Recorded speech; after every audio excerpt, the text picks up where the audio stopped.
what their indications are, when we do and don't want to use them, and a big thing with restraints, documentation. So let's get started. When is it appropriate to use restraints? The first and foremost thing you want to know is that restraints are always going to be the last resort option for your patient.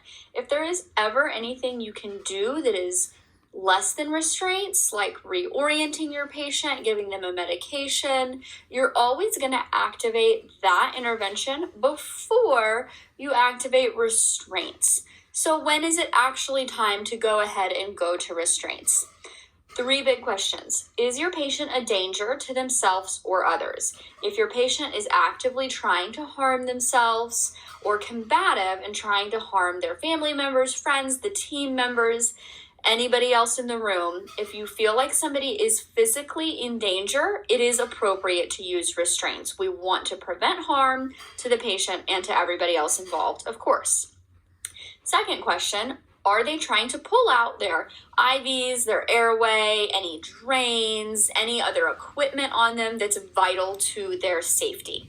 This kind of goes back to the first question in a way, because, for example, if the patient is intubated and has an ET tube, they're not able to breathe on their own, but they're trying to pull out that breathing tube.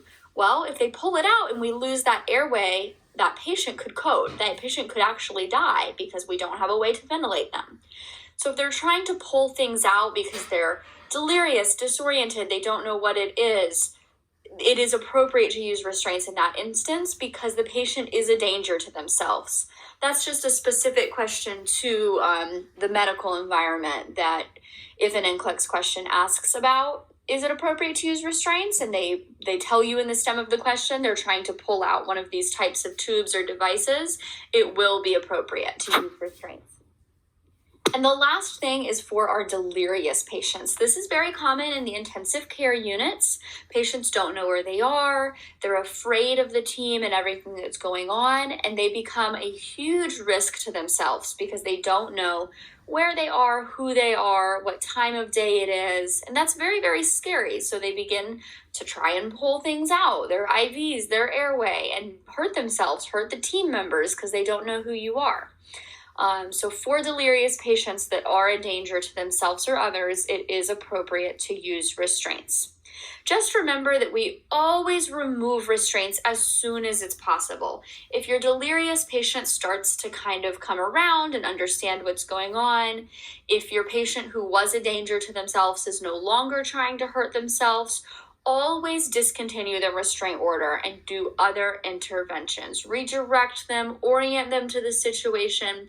If your provider has sedation ordered, that would be appropriate to give as well to keep them comfortable and safe. We always want to get rid of those restraints just as soon as we can. So let's talk about some of these different types of restraints if you do have to use them.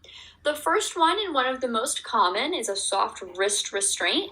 This is basically kind of a bracelet that wraps with Velcro and then a clip around the wrist of the patient.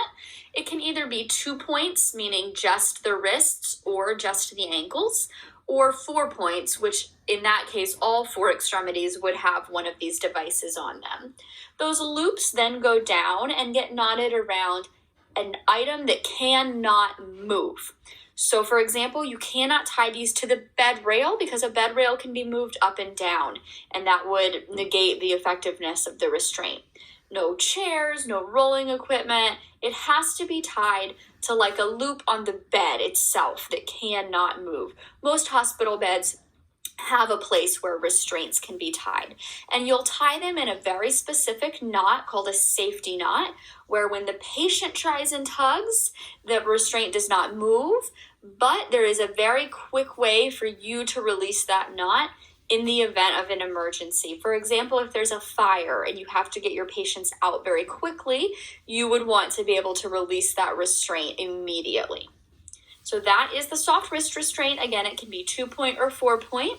And then the other picture over on the right here are our mitt restraints or posy mitts. So these are just like big poofy gloves that will go over the finger of your patient and then be Velcroed or clipped around the wrist. This is for your delirious but kind grandma who doesn't know what's going on, so she's trying to take the oxygen off her nose. She's trying to pull her IV off. She's not necessarily violent. She's not trying to hurt herself or harm you. She's just upset because she doesn't know what's going on. She's very confused. And when you put these mitts on her and cover her fingers, it takes away her ability to get those tubes out, pull the oxygen off her face, do whatever it is she's trying to do that could be a harm to herself. These are probably the most commonly used on some units. They're really the least invasive. There's a low risk of skin breakdown when they're applied correctly, and they're not quite as they don't look quite as bad to family members because they just kind of look like big poofy gloves that a kid would wear out in the snow. So like I said, we see this commonly on older patients who don't really know where they are and are a bit confused but aren't necessarily violent.